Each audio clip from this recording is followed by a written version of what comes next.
नमस्कार, आप देख रहे हैं कमल राष्ट्रीय और मैं हूं आपके साथ में शोभित पाठक। तो रुक करते हैं महत्वपूर्ण सुर्खियों पर। अमित शाह का तेलंगाना दौरा आज, मुनगोड़ से कांग्रेस विधायक बीजेपी में होंगे शामिल। भारत जोड़ो यात्रा से कांग्रेस शुरू करेगी 2024 चुनाव की तैयारी, रणनीति पर चर्चा के लिए हुई बैठक। आम आदमी पार्टी के समर्थन में आई महबूबा मुफ्ती, बोली बीजेपी के दुष्प्रचार में शामिल है कांग्रेस। रोज सुबह उठकर सीबीआई ईडी का शुरू कर देते हैं खेल, सिसोदिया के खिलाफ लुकआउट नोटिस पर केजरीवाल का ट्वीट। एक ऐसे लोकतंत्र का निर्माण करें जहां पहचान और विचारों के अंतर का सम्मान हो, छात्रों से बोले सीजेआई एनवी रमना। बीजेपी के वरिष्ठ नेता और कांग्रेस गृह मंत्री अमित शाह आज तेलंगाना दौरे पर रहेंगे। सभी की निगाहें नलगोंडा जिले के मुनुगोड़ विधानसभा उपचुनाव पर टिकी हुई है। यहां वो पार्टी के लिए मुनुगोड़ विधानसभा में चुनाव प्रचार करेंगे। इसके अलावा मुनुगोड़ से कांग्रेस विधायक कोम टी रेड्डी, राजगोपाल रेड्डी के आज बीजेपी में शामिल होने की संभावना है। आपको बता देंगे अमित शाह की एक सार्वजनिक रैली भी होनी है और इसके अलावा मुनुगोड़ में एक जनसभा को संबोधित भी वो करने वाले हैं। साथ ही राजगोपाल रेड्डी के अलावा क्षेत्र के कई नेता बीजेपी में शामिल हो सकते हैं। मीडिया से बात करते हुए बीजेपी महासचिव तरुण चुग ने इस मामले की जानकारी साझा की है। आपको बता दें कि अमित शाह रात 8 बजे से रात 9:30 बजे तक वह शमशाबाद के नोवोटेल में पार्टी के महत्वपूर्ण सदस्यों के साथ बैठक करेंगे। खबरों के मुताबिक अमित शाह आगामी मुनुगोड़ उपचुनाव को लेकर पार्टी सदस्यों को निर्देश भी देंगे। भारत जोड़ो यात्रा पर सोच विचार करने के लिए कांग्रेस ने पार्टी मुख्यालय में वरिष्ठ नेताओं की बैठक बुलाई है। कांग्रेस नेता राहुल गांधी के नेतृत्व में पार्टी कन्याकुमारी से भारत जोड़ो यात्रा करने की योजना बना रही है। आपको बता दें कि यह यात्रा 7 सितंबर से शुरू हो सकती है और 148 दिवसीय यात्रा का समापन कश्मीर में होगा। दरअसल कांग्रेस अध्यक्ष सोनिया गांधी ने मई महीने के दौरान पार्टी के चिंतन शिविर में इस यात्रा की घोषणा की थी। माना जा रहा है कि कांग्रेस 2024 के आम चुनाव का शंखनाद पार्टी इस यात्रा के साथ ही करेगी। आपको बता दें कि 5 महीने में कांग्रेस की भारत जोड़ो यात्रा 3500 किलोमीटर और 12 से ज्यादा राज्यों का सफर करेगी। वहीं प्रतिदिन पदयात्रा 25 किलोमीटर की होगी। भारत जोड़ो यात्रा में पदयात्रा से लेकर रैलियों और जनसभाओं को शामिल किया जाएगा, जिसमें सोनिया गांधी से लेकर प्रियंका गांधी समेत कांग्रेस पार्टी कई वरिष्ठ नेता इसमें शामिल हो सकते हैं। आपको बता दें कि इस साल के शुरुआती महीनों में हुए विधानसभा चुनाव में कांग्रेस को करारी हार झेलनी पड़ी थी। चुनावों के नतीजों के बाद पार्टी की इस यात्रा को आगामी चुनावी लड़ाई के तौर पर भी देखा जा रहा है। इस यात्रा में राहुल गांधी अहम भूमिका निभाते हुए भी नजर आएंगे। मोदी सरकार के खिलाफ चुनावी जंग का ऐलान करते हुए भी दिखेंगे। बताया जा रहा है कि 22 अगस्त यानी कि सोमवार को राहुल गांधी दिल्ली में नागरिक समाज के लोगों और संगठनों से मुलाकात कर उनकी समस्याएं भी सुनेंगे और साथ ही तमाम मुद्दों पर अपने विचार भी साझा करेंगे।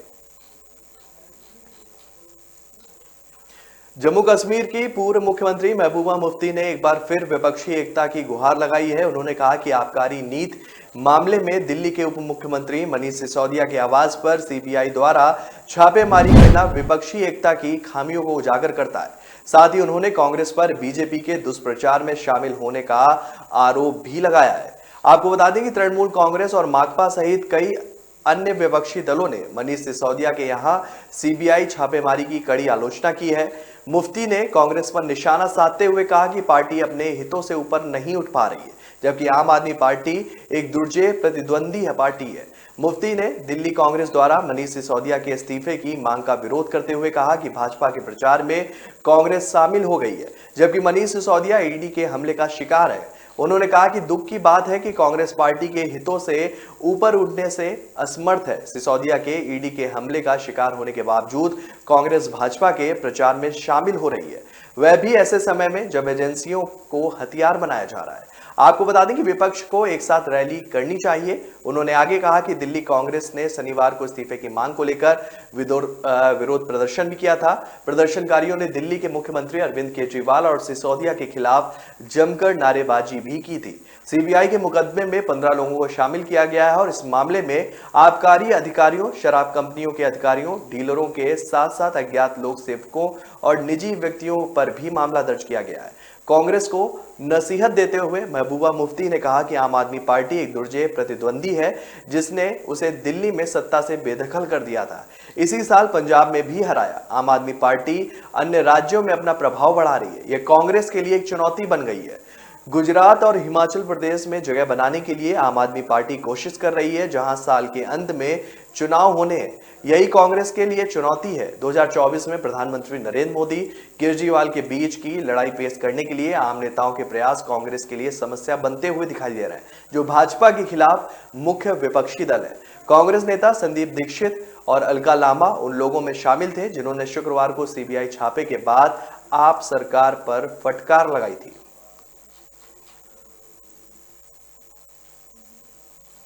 दिल्ली के उप मुख्यमंत्री मनीष सिसोदिया के खिलाफ लुकआउट नोटिस जारी होने के बाद सीएम अरविंद केजरीवाल ने ट्वीट कर केंद्र सरकार पर निशाना साधा है। उन्होंने ट्वीट में लिखा कि ऐसे समय जब आम इंसान महंगाई से जूझ रहा है, करोड़ों संख्या में युवा बेरोजगार है, केंद्र सरकार को सभी राज्य सरकारों के साथ मिलकर बेरोजगारी और महंगाई से लड़ना चाहिए।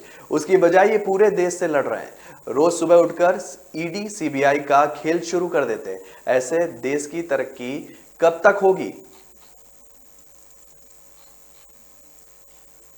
भारत के प्रधान न्यायाधीश एनवी रमन्ना ने ए नागार्जुन विश्वविद्यालय के 37वें और 38वें दीक्षांत समारोह को संबोधित करते हुए छात्रों से विशेष आग्रह किया। एनवी रमन्ना ने कहा कि मैं आप सभी से जीवंतता और आदर्शवाद से भरे लोकतंत्र का निर्माण करने का आग्रह करता हूं, जहां पहचान और विचारों के अंतर का सम्मान किया जाता है। आप कभी भी भ्रष्ट विचारों की अनुमति ना दें और ना ही अन्याय बर्दाश्त करें। शनिवार को देश की उच्च शिक्षा व्यवस्था पर चिंता व्यक्त करते हुए चीफ जस्टिस एनवी रमन्ना ने कहा कि आज कुकुरमुत्ता की तरह तेजी से बढ़ते शिक्षा की कारखानों की वजह से उच्च शिक्षण संस्थान सामाजिक प्रासंगिकता जो है वो खो रहे हैं। सीजीआई ने शिक्षा का एक ऐसा मॉडल विकसित करने पर जोर दिया जो छात्रों को वास्तविक जीवन की चुनौतियों का सामना करना सिखाए। आचार्य नागार्जुन विश्वविद्यालय से डॉक्टरेट की मानद उपाधि प्राप्त करने के बाद दीक्षांत समारोह को संबोधित करते हुए उन्होंने कहा कि इस तरह की शिक्षा होनी चाहिए जो सामाजिक एकजुटता हासिल करने और आम नागरिक को भी समाज का सार्थक सदस्य बनाने में सहायता दे सके। आपको बता दें कि सीजीआई ने भी एएनयू विश्वविद्यालय से ही पढ़ाई पूरी की है। न्यायमूर्ति रमन्ना ने कहा कि युवाओं को परिवर्तन का प्रबुद्ध वाहक बनना चाहिए, जिन्हें विकास के स्थायी मॉडल के बारे में भी सोचना चाहिए। उन्होंने कहा कि इस चैतन्य को आपके संबंधित क्षेत्रों में अग्रणी होने के दौरान हमारे समुदाय और पर्यावरण की जरूरतों को स्वीकार करना चाहिए। उन्होंने खेद व्यक्त करते हुए व्यावसायिक पाठ्यक्रमों का मुख्य केंद्र बिंदु औपनिवेशिकों काल की तरह ही एक अज्ञानकारी कार्यबल तैयार करने के बारे में भी बताया है। सीजीआई ने कहा कि सबसे कठोर वास्तविकता यह है कि विद्यार्थियों के प्रोफेशनल यूनिवर्सिटी में नामांकन कराने के बाद भी पूरा ध्यान कक्षा आधारित शिक्षण पर ही होता है, ना कि बाहर की दुनिया पर आधारित। उन्होंने कहा कि मानव विकी, प्राकृतिक विज्ञान, इतिहास, अर्थशास्त्र, भाषाओं जैसे सामान्य रूप से महत्वपूर्ण विषयों की भरपूर उपेक्षा होती है। हम शिक्षा के कारखानों में तेजी से वृद्धि देख रहे हैं जो डिग्री और मानव संसाधनों के अमूल्य की ओर ले जा रहा है। मुझे समझ नहीं आता है किस तरह के दोषी इस चीज को ठहराया जा सके। तो रुक रहे हैं एक छोटे से ब्रेक के लिए। ब्रेक के बाद जल्द हाजिर होंगे।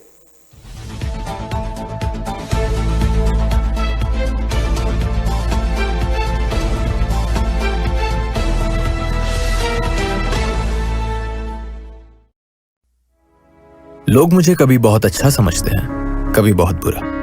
How insensitive. भगवान जैसे है हमारे लिए। एनुअल टेस्ट जरूरी है क्या? जान बचाई है मेरे बेटे की। ठीक से देखा ही नहीं, सिर्फ 2 मिनट। लोगों की बातों का असर मैं अपने काम पे नहीं पड़ने देता। मैं जो करता हूं वो अपने पेशेंस के लिए करता हूं। अगर मेरे पास सिर्फ 2 मिनट है तो शायद इसलिए क्योंकि कोई और क्रिटिकल है। अगर मैं 1 से ज्यादा टेस्ट करवा रहा हूं वो इसलिए क्योंकि मेरे ट्रीटमेंट में डाउट की जगह नहीं। अगर मैं स्ट्रिक्ट या इनसेंसिटिव हूं, वो इसलिए क्योंकि आपकी हेल्थ सबसे इंपॉर्टेंट है। तो लोग मुझे चाहे अच्छा समझे या बुरा, मैं उनसे कहता हूं थैंक यू, क्योंकि वो मुझे रोकते नहीं बल्कि याद दिलाते हैं कि मुझे मेरे पेशेंट्स के लिए क्या करना है।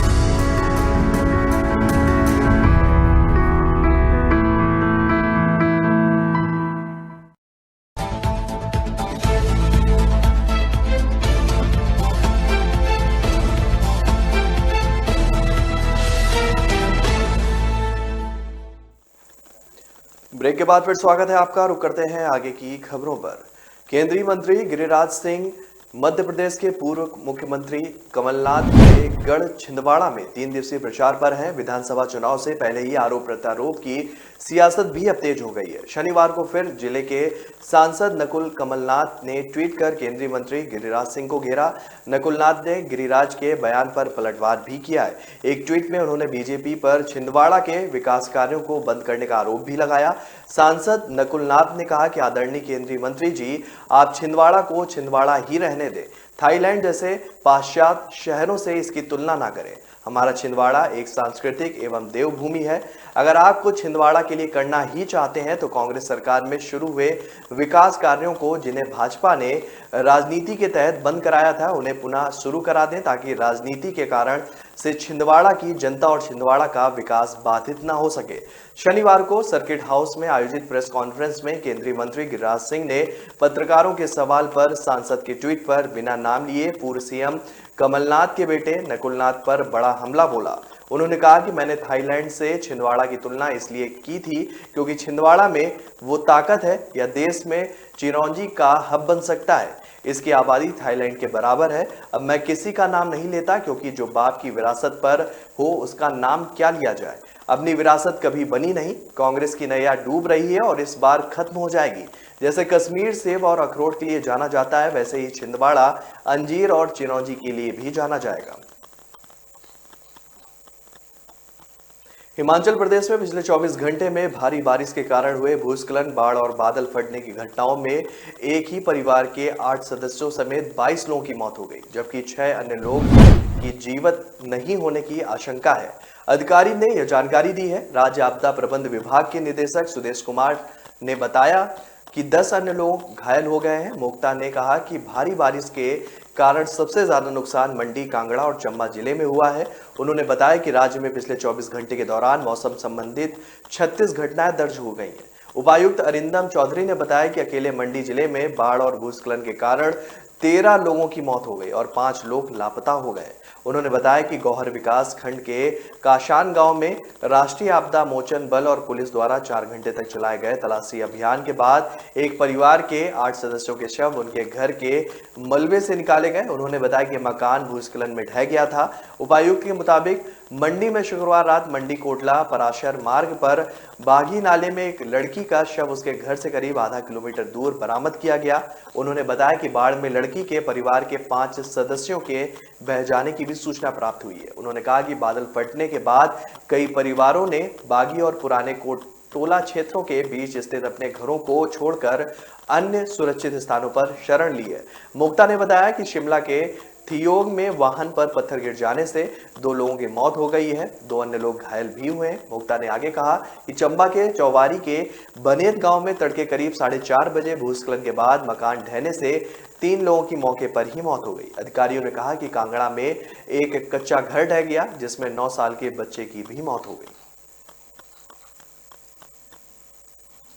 झारखंड में सियासी हलचल की आहट के बीच सत्तारूढ़ गठबंधन में विधायकों की शनिवार को सीएम आवास पर अहम बैठक हुई। बैठक के बाद कांग्रेस और झामुमो के नेताओं ने कहा कि हेमंत सोरेन के नेतृत्व में गठबंधन पूरी तरह से इंटैक्ट है।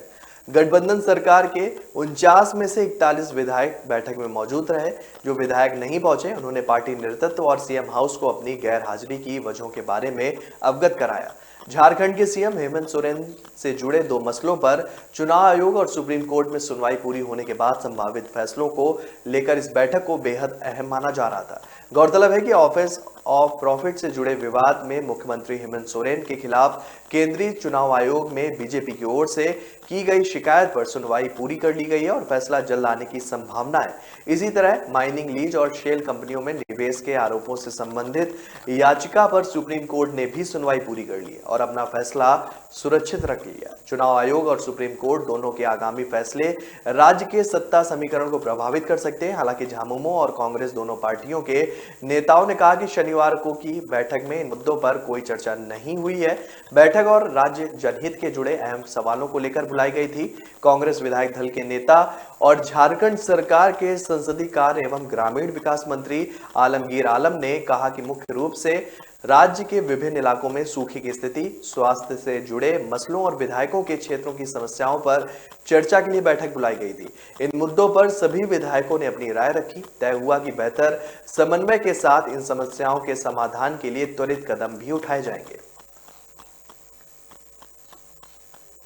यूक्रेन के राष्ट्रपति जेलेंस्की ने अपनी जनता को अगले कुछ हफ्तों के लिए सतर्क रहने के लिए कहा है। समाचार एजेंसी राइटर के मुताबिक जेलेंस्की ने यह चेतावनी दी है कि क्रीमिया में हुए ताजा विस्फोट और परमाणु ऊर्जा संयंत्र के पास मिसाइल हमले में 12 लोगों के घायल होने के बाद उन्होंने ये सलाह लोगों को दी है। इस हमले में रूस के राष्ट्रपति व्लादिमीर पुतिन के करीबी कहे जाने वाले अलेक्जेंडर दुगिन की बेटी दारिया दुगिन की मौत भी हो गई है। आपको बता दें कि यूक्रेन में राष्ट्रपति प्रशासन के प्रमुख एंड्री ने कहा कि हमारा काम ये सुनिश्चित करना है कि न केवल रूस के वर्तमान पीढ़ी बल्कि उनके बच्चे और पोते भी इस चीज का भुगतान करेंगे। एंड्री के इस बयान के 8 घंटे बाद ही अलेक्जेंडर दुगिन की बेटी दारिया दुगिन की हत्या कर दी गई। दुगिन को आमतौर पर राष्ट्रपति पुतिन का दिमाग कहा जाता है। अलेक्जेंडर दुगिन की बेटी दारिया की हत्या के पीछे यूक्रेन का नाम सामने आ रहा है। पूर्वी यूक्रेन में क्रेमलिन समर्थक डोनेट्स्क पीपल रिपब्लिक के प्रमुख डेनिटिक्स पुस्लिन ने यूक्रेन के आतंकवादियों पर दुगिन की बेटी को बम से उड़ाने का आरोप लगाया था। अलेक्जेंडर दुगिन को यूक्रेन से युद्ध का मास्टरमाइंड भी कहा जाता है। जानकारी के मुताबिक दारिया दुगिन एक कार्यक्रम से वापस जा रही थी, तभी मॉस्को के बाहरी इलाके में उनकी कार में अचानक विस्फोट हो गया। कहा यह भी जा रहा है कि दारिया के साथ उनके पिता अलेक्जेंडर भी आने वाले थे, लेकिन कुछ वजह से वो उनके साथ नहीं आए। घटना के वक्त मौजूद लोगों ने दावा किया है कि विस्फोट बीच सड़क पर हुआ, जिसके बाद कार आग के गोले में तब्दील हो गई, जिसमें उनकी बेटी की मौत हो गई।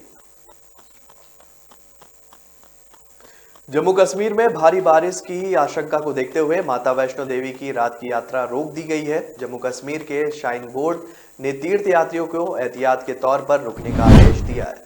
इससे पहले शनिवार को दिन में भी जम्मू कश्मीर की रियासी जिले के कटरा शहर में माता वैष्णो देवी मंदिर तीर्थ के पास भारी बारिश के कारण अचानक बाढ़ की वजह से यात्रा रोकी गई थी। वहीं दोपहर के बाद जब स्थिति नियंत्रण में आई, तब के बाद ये यात्रा दोबारा शुरू की गई। माता वैष्णो देवी श्राइन बोर्ड के सीईओ अंशुल गर्ग ने स्थिति नियंत्रण होने की जानकारी भी दी थी। उन्होंने बताया कि वो लगातार हालात पर नजर बनाए हुए रखे हैं। आपको बता दें कि सीईओ अंशुल गर्ग ने आगे कहा कि यात्रा के ट्रैक पर पानी नहीं भरा था। हालांकि एहतियात के तौर पर कटरा से भवन तक की यात्रा रोक दी गई।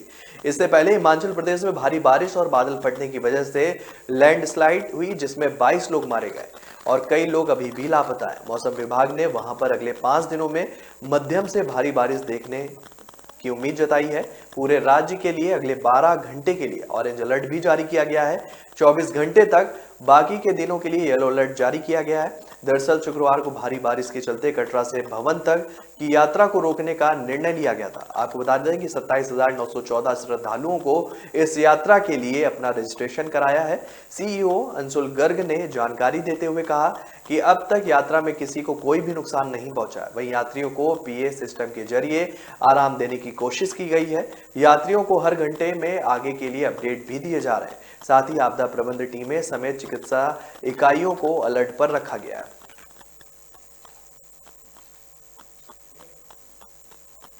वक्त है एक छोटे से ब्रेक का। ब्रेक के बाद जल्द हाजिर होंगे।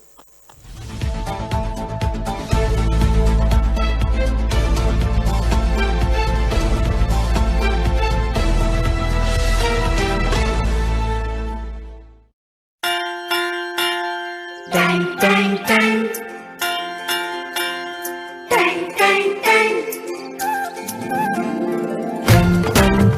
सुनो घंटी बजी स्कूल की, चलो स्कूल तुमको पुकारे।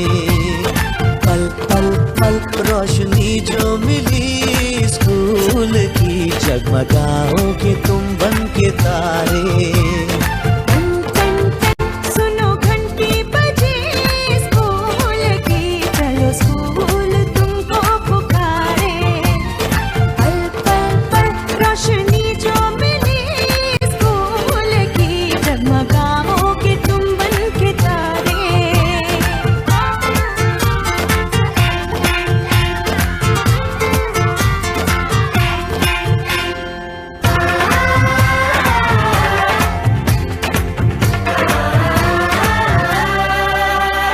कॉपी और किताबें सारी स्कूल देगा, स्कूल देगा। यूनिफॉर्म भी तुम्हारी स्कूल देगा, स्कूल देगा।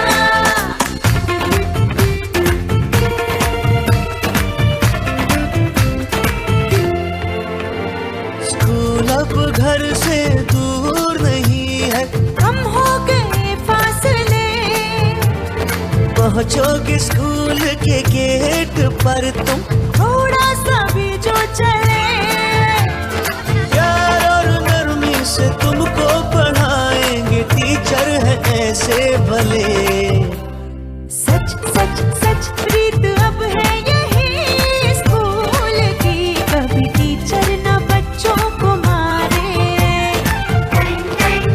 सुनो घंटी बजी स्कूल की, चलो स्कूल तुमको पुकारे।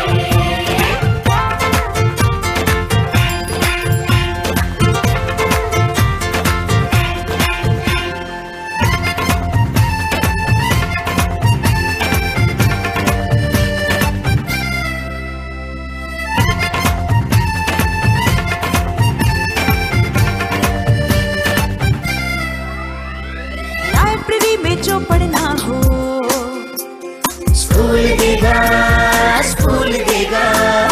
दोपहर में खाना भी तो और स्कूल देगा, स्कूल देगा।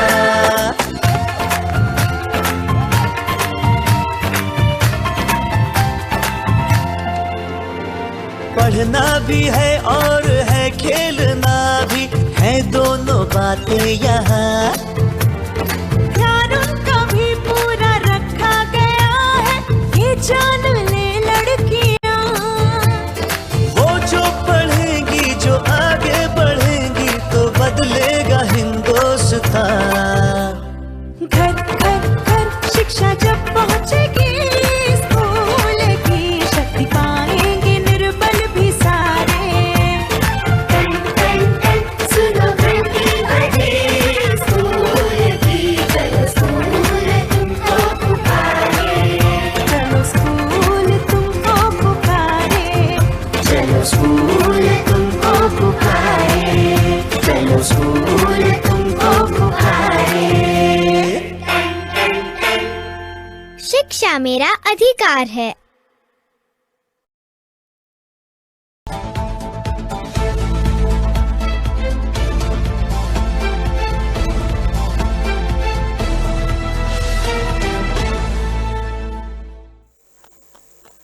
ब्रेक के बाद फिर स्वागत है आपका। रुक करते हैं आगे की महत्वपूर्ण खबरों पर।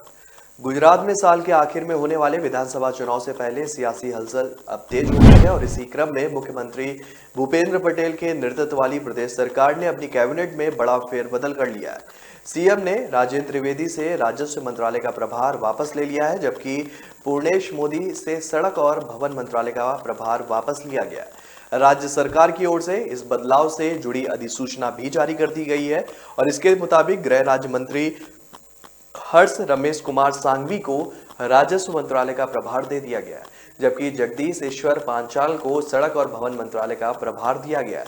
राजस्व मंत्रालय वापस लिए जाने के बाद राजेंद्र त्रिवेदी कानून और न्याय, आपदा प्रबंध, विधायिकी और संसदीय मामलों के मंत्रालयों का काम पहले की तरह देखते रहेंगे। वहीं पूर्णेश मोदी परिवहन, नागरिक उड्डयन, पर्यटन और तीर्थ यात्रा विकास मंत्रालय का जिम्मा संभालेंगे।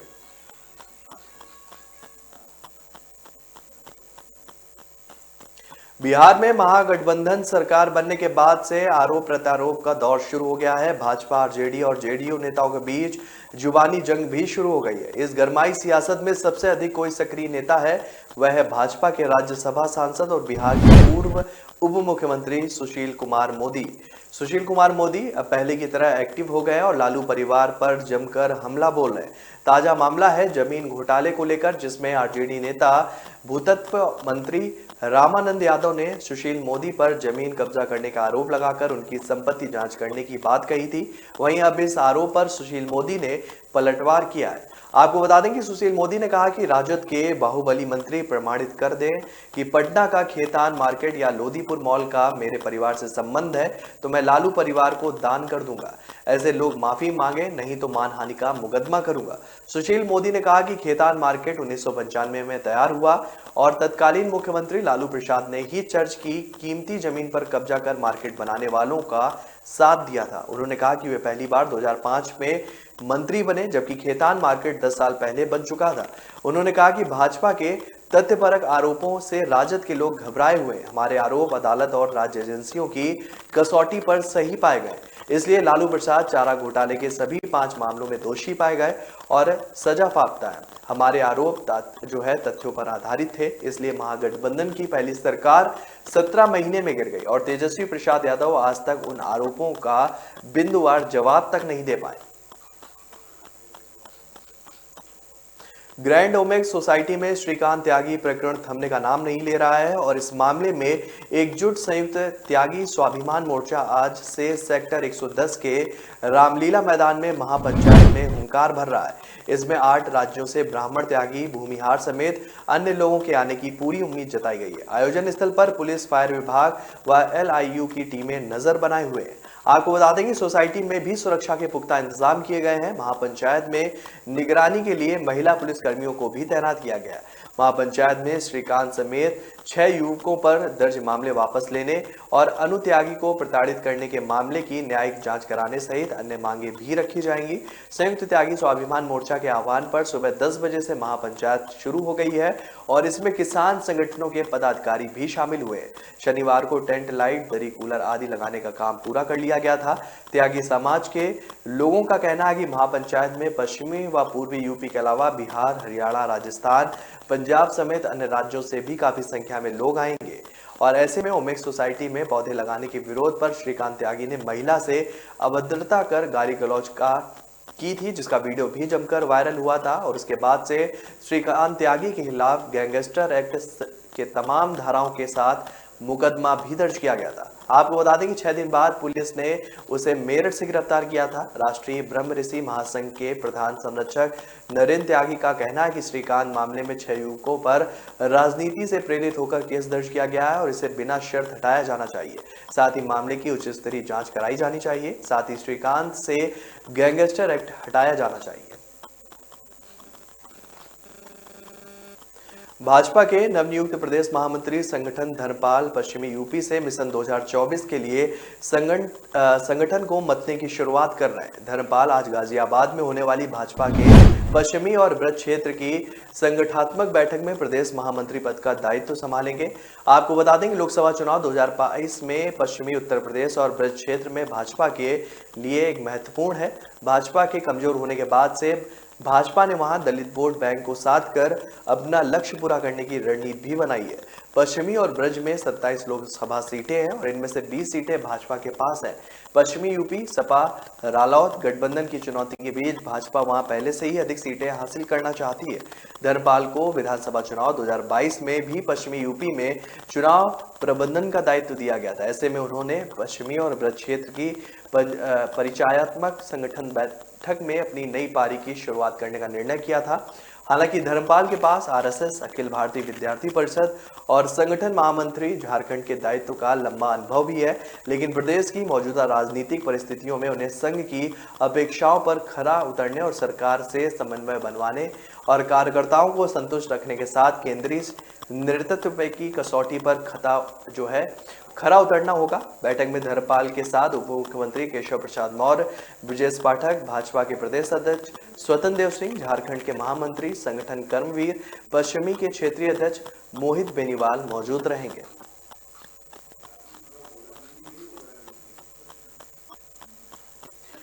राजस्थान से भाजपा नेता व पूर्व विधायक ज्ञानेंद्र देव आहूजा का मॉब लिंचिंग को लेकर विवादित वीडियो वायरल होने के बाद टीएमसी सांसद महुआ मोइत्रा ने उन पर हमला बोला है। महुआ ने कहा है कि पार्टी को बिल्किस बानो दुष्कर्म कांड के 11 दोषियों का स्वागत करने वाले दल को गुजरात से राजस्थान भेजना चाहिए, जिससे वे इस भाजपा नेता को भी माला पहना सकें। दरअसल ज्ञानेंद्र देव आहूजा को जो है एक वीडियो शनिवार को वायरल हुआ था। इसमें वह उदयपुर में कन्हैया लाल का सिर कलम करने की घटना का जिक्र कर रहे हैं। आपको बता दें कि ज्ञानेंद्र देव आहूजा कहते हैं कि ये पहली बार हुआ है कि उन लोगों ने एक मारा है, अब तक तो 5 हमने मारे हैं। मैंने अपने कार्यकर्ताओं को छूट दे रखी है, मारो बरी भी करवा देंगे, जमानत भी करवा देंगे। इस वीडियो के वायरल होने के बाद महुआ मोइत्रा ने 2 ट्वीट किए हैं। उन्होंने लिखा है कि मूंछों वाला ये भाजपा का राक्षस 5 लोगों को पीट पीट कर मार डालने का दावा कर रहा है। कह रहा है कि अब तक तो हमने 5 को मारा है, हमने छूट दे रखी है कि मारो।